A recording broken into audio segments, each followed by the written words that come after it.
Everyone, आज हम class 11 की केमिस्ट्री का पहला चैप्टर स्टार्ट करने जा रहे हैं, मोल कंसेप्ट। तो मोल कंसेप्ट जो चैप्टर है वो केमिस्ट्री के फिजिकल केमिस्ट्री के सेक्शन के अंदर आता है। तो ये केमिस्ट्री का क्लास 11 की केमिस्ट्री का सबसे पहला चैप्टर है। तो चैप्टर को स्टार्ट करने से पहले कुछ बातें जान लेना ज़रूरी है मोल कंसेप्ट चैप्टर के बारे में। मोल कंसेप्ट चैप्टर जो है वो केमिस्ट्री का सबसे फंडामेंटल और बेसिक चैप्टर है। इस चैप्टर में हम जितने भी कंसेप्ट्स पढ़ेंगे उन कंसेप्ट का यूज, उन फंडामेंटल्स का use through out the course of chemistry हमको कहीं ना कहीं मिलता रहेगा। तो ये चैप्टर आपके जेई के पॉइंट ऑफ व्यू से, नीट के पॉइंट ऑफ व्यू से या बोर्ड के पॉइंट ऑफ व्यू से, सभी के पॉइंट ऑफ व्यू से ये चैप्टर इंपॉर्टेंट है और फंडामेंटल भी है।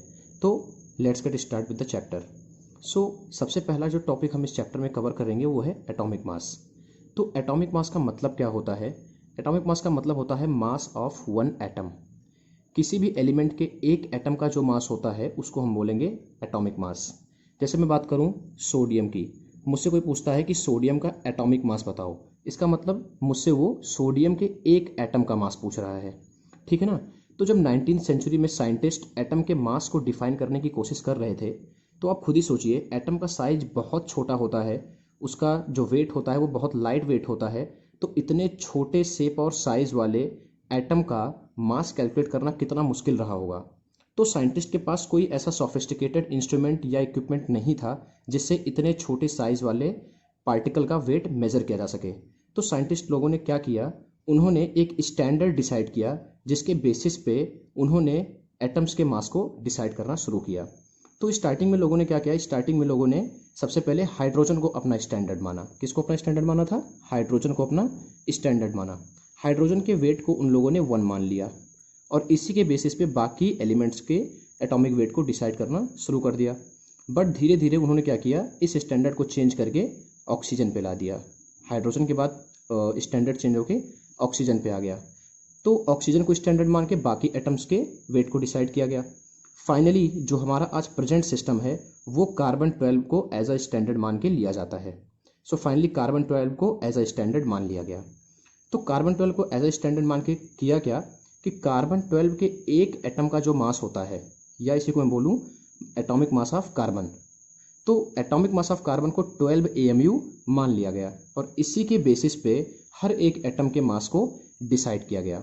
अब यहाँ पर AMU क्या होता है? AMU का फुल फॉर्म होता है एटॉमिक मास यूनिट। नाम से ही क्लियर हो रहा है, एटॉमिक मास की यूनिट है ये। तो कार्बन 12 के एक एटम को मास को 12 AMU के बराबर मान लिया गया और एक AMU की जो वैल्यू थी वो थी 1.66 इंटू 10⁻⁻24 ग्राम। इसी के बेसिस पे जब हाइड्रोजन का मास निकाला गया तो वो करीब आया 1.008 AMU और ऐसे ही जब ऑक्सीजन का एटॉमिक मास निकाला गया वो आया अप्रॉक्सीमेट 16 AMU। तो नेचर में जितने भी एलिमेंट हैं उन सब का हम एटॉमिक मास कार्बन 12 को स्टैंडर्ड मानकर देते हैं। तो एटॉमिक मास का फंडा क्लियर रखना है, मास ऑफ वन एटम। इसकी यूनिट क्या होती है? इसकी यूनिट होती है AMU। अब AMU को आजकल U से रिप्लेस कर दिया गया है। AMU को U से रिप्लेस कर दिया गया है। U को हम क्या बोलते हैं? U को हम बोलते हैं यूनिफाइड मास। U को हम बोलते हैं यूनिफाइड मास, ठीक है ना। तो ये याद रखना है कि AMU को आजकल अब U से रिप्लेस कर दिया गया है। So moving on to the next topic, that is average atomic mass. अब नेचर में हमारे ऐसे बहुत सारे कंपाउंड एग्जिस्ट करते हैं जिनके एक से ज़्यादा आइसोटोप्स होते हैं। एक से ज़्यादा आइसोटोप कहने का मतलब जो एक से ज़्यादा फॉर्म्स में नेचर में पाए जाते हैं। फॉर एग्जांपल कार्बन ही है हमारे पास में, तो कार्बन नेचर में एज अ कार्बन 12 भी पाया जाता है, कार्बन 13 और carbon 14। Chlorine as a chlorine 35 पाया जाता है और क्लोरीन 37 पाया जाता है। ऑक्सीजन 16 के फॉर्म में भी नेचर में पाया जाता है और ऑक्सीजन 18 के फॉर्म में भी नेचर में पाया जाता है। कहने का मतलब क्या है कि अगर मान लो हम कोई कार्बन का सैंपल लेते हैं, अगर मान लो हम कोई यहाँ पर कार्बन का सैंपल लेते हैं, तो इस कार्बन सैंपल में कार्बन 12 भी प्रेजेंट होगा, कार्बन 13 भी प्रेजेंट होगा, कार्बन 14 भी प्रेजेंट होगा। यहाँ पर ये 12, 13, 14 क्या बता रहा है? इसके एटॉमिक मासेस भी बता रहे हैं। मतलब इसमें एक ऐसा कार्बन प्रेजेंट होगा जिसका एटॉमिक मास क्या होगा? 12 AMU होगा। कुछ ऐसे कार्बन प्रेजेंट होंगे जिनका एटॉमिक मास 13 AMU होगा। कुछ ऐसे कार्बन प्रेजेंट होंगे जिनका एटॉमिक मास 14 AMU होगा। तो ऐसे में अगर आपसे कोई पूछता है कि भाई मुझे कार्बन का एटॉमिक मास बताओ, तो आप क्या बताओगे? आप उसका एटॉमिक मास क्या 12 AMU बताओगे, क्या 13 या 14 AMU बताओगे? तो ऐसी कंडीशन में हम क्या करते हैं, एवरेज एटॉमिक मास डिफाइन करते हैं। एवरेज एटॉमिक मास क्या होगा, इन तीनों के एटॉमिक मास का हम सिंपली एवरेज लेते हैं। तो एवरेज लेते टाइम यहाँ पर हम इनकी रिलेटिव अबेंडेंस का यूज़ करते हैं कि ये नेचर में किस अबेंडेंस में पाए जा रहे हैं। जैसे मान लो जो सैंपल लिया है उसमें हमने कार्बन, ये कार्बन जो होता है वो करीब 99% एग्जिस्ट करता है, ये कार्बन जो होता है वो करीब लेस देन 1% एग्जिस्ट करता है, और जो कार्बन 14 होता है नेचर में वो ऑलमोस्ट नेग्लिजिबल अमाउंट में एग्जिस्ट करता है। तो ये किसी भी कार्बन सैंपल में ये अबेंडेंस होती है कार्बन की, ठीक है। तो एवरेज एटॉमिक मास का हम फॉर्मूला देखते हैं क्या होता है। एवरेज एटॉमिक मास का फॉर्मूला होता है A1x1 plus A2x2 plus dot dot dot AXXN divide by 100। यहाँ पर A1 A2 AN ये सारे क्या लिखे हुए हैं, A1 A2 AN हैं एटॉमिक मासेज ऑफ आइसोटोप्स, और यहाँ पर X1 X2 क्या है, इन एटम्स का रिलेटिव अबेंडेंस नेचर में कितना है, ठीक है ना। तो इसको एक क्वेश्चन के थ्रू समझते हैं, वहाँ पे आपको ज़्यादा क्लियर होंगी चीज़ें। तो क्वेश्चन हम लेते हैं इसका next. So here we have the question on average atomic mass. तो क्वेश्चन हमको क्या दिया हुआ है, naturally occurring chlorine is 75%, chlorine 35 has an atomic mass of 35 AMU and 25% Cl37 which has a mass of 37 AMU। Calculate the average atomic mass. हमको क्या बोला है कि नेचर में क्लोरीन के दो आइसोटोप एग्जिस्ट करते हैं, एक कौन सा एग्जिस्ट कर रहा है Cl35 और दूसरा कौन सा है Cl37। Cl35 का हमको जो अबेंडेंस दिया है वो कितना दिया है 75%, और Cl37 का रिलेटिव अबेंडेंस जो दिया है वो क्या दिया है 25%, ठीक है। और Cl35 का जो एटॉमिक मास है वो दिया है हमको 35 AMU। ये देने की कोई ज़रूरत नहीं थी क्योंकि ऊपर लिखा है तो वो अंडरस्टूड है, ठीक है ना। क्लोरीन 37 का जो एटॉमिक मास है वो कितना है 37 AMU। अब हमसे बोला है कि इसका एवरेज एटॉमिक मास कैलकुलेट करो। तो एवरेज एटॉमिक मास का फॉर्मूला हमने देखा हुआ था, क्या था, average atomic mass equal to A1x1 plus A2x2 divide by 100। A1x1 plus A2x2 divide by 100 हमने ये देखा हुआ था। अब यहाँ पर A1 A2 क्या था, A1x1 plus A2x2 divide by 100। इस फॉर्मूले में A1 A2 क्या था, A1 A2 था एटॉमिक मास ऑफ आइसोटोप, और X1 X2 क्या था उनका रेस्पेक्टिव अबेंडेंस, ठीक है ना। तो A1 अगर हम पहला एटॉमिक मास लेते हैं 35, तो 35 वाला नेचर में कितने परसेंट एग्जिस्ट कर रहा है 75, ठीक है ना। प्लस A2 क्या है हमारे पास में, A2 हमारे पास में है 37, ये नेचर में कितने परसेंट में एग्जिस्ट कर रहा है 25 डिवाइडेड बाई 100। तो जब आप इस वैल्यू को कैलकुलेट करोगे तो जो आपको आंसर मिलेगा दैट विल बी 35.5। तो हम बोल सकते हैं कि अब क्लोरीन का जो एवरेज एटॉमिक मास है वो कितना है 35.5 है। तो अभी अगर हमसे कोई पूछता है कि भाई क्लोरीन का एटॉमिक मास कितना है, तो हम क्लोरीन का एटॉमिक मास 35.5 बोलते हैं, जो कि एवरेज एटॉमिक मास होता है। इस क्वेश्चन को करने का एक तरीका और हो सकता है, कैसे, देखिए हमको क्या करना है, हमको 35 वाले का और 37 वाले का एवरेज लेना है, ठीक है ना। तो यहाँ पर हमारे पास में क्लोरीन के दो फॉर्म एग्जिस्ट कर रहे हैं, एक है 35 और एक है 30। तो एक का 35 है और दूसरे का कितना दिया है हमको 37 दिया है। तो 35 और 37 अगर 50-50% एग्जिस्ट करते दोनों, तो इनका एवरेज कितना आता, इनका एवरेज आता 36, ठीक है। लेकिन जो 35 है वो दिया है 75%, मतलब क्या होगा अभी, तो जो एवरेज आना चाहिए था वो 36 आना चाहिए था 50-50% के केस में, लेकिन 35 वाला 75% नेचर में एग्जिस्ट कर रहा है। इसका मतलब जो एवरेज होगा अब वो क्या 36 से इधर शिफ्ट हो जाएगा, 50-50 होने पर जो एवरेज आता वो कितना आता 36 आता, लेकिन 35 वाला 75% एग्जिस्ट कर रहा है, मतलब जो एवरेज होगा वो 35 की तरफ शिफ्ट हो जाएगा। तो हम बोल सकते हैं कि जो एवरेज एटॉमिक मास होगा वो 35 और 36 के बीच में कोई वैल्यू आएगी। तो ऑब्जेक्टिव क्वेश्चंस में इस ट्रिक का हम यूज़ कर सकते हैं। जैसे अगर आप इन चारों ऑप्शंस को देखो तो केवल एक ही ऑप्शन में जो वैल्यू दे रखी है वो 35 और 36 के बीच में दे रखी है, जो कि है 35.5। तो ये हमारा ऑप्शन सही हो जाएगा। तो ऑब्जेक्टिव टाइप क्वेश्चन में कैलकुलेशन से बचने के लिए आप इस ट्रिक का भी यूज़ कर सकते हैं। तो इसी टाइप का नेक्स्ट क्वेश्चन हम देखते हैं। ये An element is found in nature in two isotopic forms with mass numbers a-1 and a+1.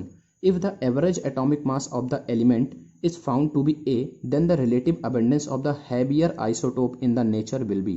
ठीक है, तो हमको ये बताया गया है कि एक एलिमेंट है जिसके दो आइसोटोप एग्जिस्ट करते हैं, एक का मास नंबर है A-1, एक का है A+3, और इनका जो एवरेज एटॉमिक मास है वो है A। तो हमसे पूछा है जो हैवियर एलिमेंट है, जो हैवियर आइसोटोप है, उसका रिलेटिव अबेंडेंस कितना होगा। तो हैवियर कौन सा है, A+3 वाला हैवियर है, मतलब A+3 का रिलेटिव अबेंडेंस नेचर में कितना है हमको ये बताना है। तो मान लेते हैं कि A-1 का जो अबेंडेंस है वो x है, इसका x है, तो A+3 का कितना होगा, 100 - x होगा, 100 - x होगा। तो हमको एवरेज एटॉमिक मास कितना दिया है, A दिया है, वो किसके इक्वल होता है, A1 + x1 + A2 + x2 divide by 100। Since दो आइसोटोप्स हैं इसलिए हम A1 x1 + A2 x2 ही ले रहे हैं, ठीक है। तो A1 कितना हो गया, A-1 इंटू x1 कितना हो जाएगा, x, प्लस उसके बाद A2 A+3 हो जाएगा इंटू 100 - x डिवाइड बाई क्या हो जाएगा, 100 हो जाएगा।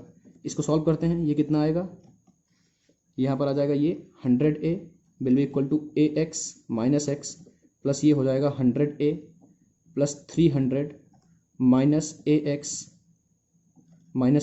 Minus 3x। तो यहाँ से AX कैंसिल आउट हो गया, 100A 100 दोनों साइड से कैंसिल आउट हो गए।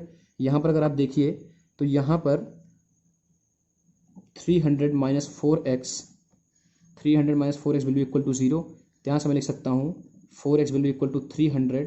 तो यहाँ से x की वैल्यू कितनी आ जाएगी, 75 आ जाएगी।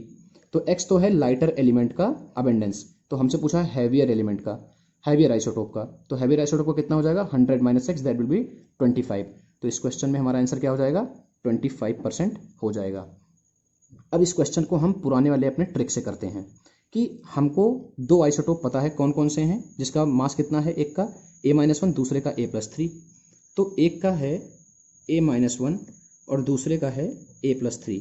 तो अगर ये दोनों नेचर में 50-50% एग्जिस्ट करते तो जो एवरेज होता वो कहाँ आता, एवरेज कहाँ आता, इनके बीच में कितनी वैल्यूज आ रही है, इनके बीच में कितने इंटीजर्स आएंगे। ये देखिए A-1 के बाद क्या आएगा, A आएगा, फिर क्या आएगा, A+1 आएगा, फिर क्या आएगा, A+2 आएगा। तो अगर इनका एवरेज लेते दोनों का 50-50% होने पे तो हमको कौन सी वैल्यू मिलती, A+1 मिलती। लेकिन जो A-1 वाला है, लेकिन जो हमारा एवरेज एटॉमिक मास निकल के आ रहा है वो क्या आ रहा है, A आ रहा है। अगर दोनों आइसोटोप्स नेचर में 50-50% एग्जिस्ट करते तो एवरेज कितना आता, A+1 आता। लेकिन यहाँ पर एवरेज A आ रहा है, A आने का मतलब ये A-1 और A+1 के बीच में आ रहा है, मतलब जो A-1 है वो डेफिनेटली नेचर में ज़्यादा फॉर्म में एग्जिस्ट कर रहा है, ये हम बोल सकते हैं यहाँ पे। और वो भी कितना, वो एग्जैक्टली A-1 और A+1 के बीच में आ रहा है, एग्जैक्टली बीच में आ रहा है। इसका मतलब हम बोल सकते हैं 50-50 होने पे वो एग्जैक्टली यहाँ बीच में आ रहा था, और अगर इन दोनों के बीच में एग्जैक्टली आ रहा है मतलब वो 25% और ज़्यादा है। तो इसका अबेंडेंस कितना निकल जाएगा, 75% हो जाएगा टोटल। तो लाइटर वाला कितना होगा, 25 हो जाएगा। तो इस ट्रिक का यूज़ हम ऑब्जेक्टिव क्वेश्चंस में यूज़ कर सकते हैं। तो एवरेज एटॉमिक मास का जो फंडा है इस पर जेई में भी क्वेश्चंस आ चुके हैं और नीट में भी क्वेश्चंस आ चुके हैं। तो average atomic mass competitive exams के पॉइंट ऑफ व्यू से इंपॉर्टेंट है। Now moving to the next topic that is molecular mass. हमने एटॉमिक मास पढ़ लिया था जो कि क्या था, एक एटम का मास। अब मॉलिकुलर मास क्या होगा, नाम से ही क्लियर हो रहा है, एक मॉलिक्यूल का मास। जैसे हमने बोला था वहाँ पे एटॉमिक मास क्या था, अगर मैं बोलूँ सोडियम का एटॉमिक मास मतलब सोडियम के एक एटम का मास। तो ऐसे ही अगर मैं बात करूँ CO2 मॉलिक्यूल की बात करता हूँ, तो मुझसे कोई बोलता है कि CO2 का मॉलिकुलर मास बताओ, मतलब मैं क्या बोलूँगा, CO2 के एक मॉलिक्यूल का मास। तो मॉलिकुलर मास भी कुछ नहीं होता है कि एक मॉलिक्यूल का मास होता है। तो एक मॉलिक्यूल का मास आप कैसे निकालोगे, सपोज अगर CO2 के एक मॉलिक्यूल का मास निकालना होगा तो मैं कैसे निकालूंगा, जितने भी एटम्स प्रेजेंट हैं इन सबके एटॉमिक मास का समेशन कर दूंगा, तो क्या मुझे इसका मॉलिकुलर मास मिल जाएगा, बिल्कुल मिल जाएगा। तो CO2 का मैं मॉलिकुलर मास कैसे निकालूंगा, CO2 का मॉलिकुलर मास हो जाएगा atomic mass of carbon plus, अब CO2 के एक मॉलिक्यूल में ऑक्सीजन के दो एटम्स प्रेजेंट हैं, तो मैं क्या लिखूंगा, 2 into atomic mass of oxygen, ठीक है। तो एटॉमिक मास ऑफ कार्बन हमको पता है कितना होता है, 12 AMU होता है, और ऑक्सीजन का जो एटॉमिक मास होता है वो 16 AMU होता है। तो 16 मल्टीप्लाइड बाई 2 कितना होगा, 32 प्लस 12 कितना होगा, 44। तो CO2 का जो मॉलिकुलर मास आएगा वो होगा 44 AMU, ठीक है ना। तो मॉलिकुलर मास की डेफिनेशन यहाँ लिखी है मैंने, sum of the atomic masses of all the elements in the molecule. तो मॉलिक्यूल में जितने भी एटम्स प्रेजेंट हैं उन सभी एटम्स का जो एटॉमिक मास होगा, जितने भी एलिमेंट्स प्रेजेंट हैं उन सभी एलिमेंट्स के एटॉमिक मास का जो समेशन होगा वही हमारा मॉलिकुलर मास हो जाएगा। ठीक है, तो ये फंडा था मॉलिक्यूलर मास का।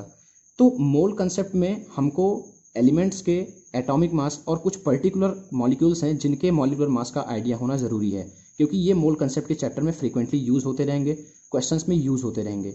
तो बेटर अगर आपको ये वैल्यूज़ याद रहेंगी तो आपका कैलकुलेशन में टाइम बच जाएगा, आपको हर एक मॉलिक्यूल के लिए ऐसे समेशन करके निकालने की कोई ज़रूरत नहीं पड़ेगी। तो आपको एटलीस्ट 20 एलिमेंट्स का एटॉमिक मास आपको पता होना चाहिए। जैसे ये मैंने जो वैल्यूज़ लिखी हैं ये एग्जैक्ट वैल्यूज़ नहीं है, ये अप्रॉक्सीमेट वैल्यूज़ हैं, ठीक है ना। तो हम अपने क्वेश्चंस में भी, अपने कैलकुलेशंस में भी अप्रॉक्सीमेट वैल्यूज़ का ही यूज़ करते हैं। तो हाइड्रोजन का जो एक्चुअल एटॉमिक मास होता है वो 1.008 mu होता है, बट अप्रॉक्सीमेटली हम उसको 1 मान लेते हैं, ठीक है। ऐसे ही हीलियम का कितना होगा, 4 AMU होगा। मैं AMU यूनिट लगा रहा हूँ, इसका मतलब मैं इसके एटॉमिक मास की बात कर रहा हूँ, ठीक है ना। लिथियम का 7, बेरिलियम का 9, तो ये आर्गन तक लिखा हुआ है मैंने, मतलब ये starting from the atomic number 1 up to atomic number 20, तो 1 to 20 कुछ इस ऑर्डर में लिखा है, ठीक है ना। 1 to 20 इस ऑर्डर में लिखा है मैंने। तो 1 से 20 तक एटॉमिक मास आपको पता होना चाहिए, एटलीस्ट इतना आपको याद होना चाहिए। और यहाँ पर कुछ इंपॉर्टेंट मॉलिक्यूल्स के मैंने मॉलिक्यूलर मास लिखे हुए हैं, जैसे CO2 हो गया, H2SO4 हो गया। अब यहाँ पर इसका फ़ायदा क्या है याद करने का। जैसे अगर आपको H2SO4 का मॉलिक्यूलर मास पता है कि 98 होता है, ठीक है ना, तो अभी आपको कभी क्वेश्चन में दे दिया गया Na2SO4, आपको क्वेश्चन में मिल गया Na2SO4, तो अगर आप इसका निकालने बैठ जाओगे 2 × 23 प्लस सल्फर का 32 प्लस 16 × 4, तो कितना टाइम कंज्यूम हो जाएगा आपका। लेकिन अगर आपको पता है कि H2SO4 का 98 होता है, तो इसमें से 2 हाइड्रोजन का वेट निकाल दो, मतलब 2 माइनस कर दो, तो कितना बचेगा 96। तो हमको ये पता है कि SO4 का जो वेट होता है वो 96 होता है, तो यहाँ पर हमको सिर्फ Na2 का वेट इसमें ऐड करना होगा। तो SO4 का वेट हम जानते हैं कितना होता है 96, तो हम ये लिख सकते हैं कि NO2 का, एक Na का वेट कितना होता है 23 होता है, तो 2 का कितना होगा 46 होगा। बस सिंपल मैथमेटिक्स यहाँ पर यूज़ करनी है, कैलकुलेशन कम हो जाएगा, आपका टाइम बचेगा।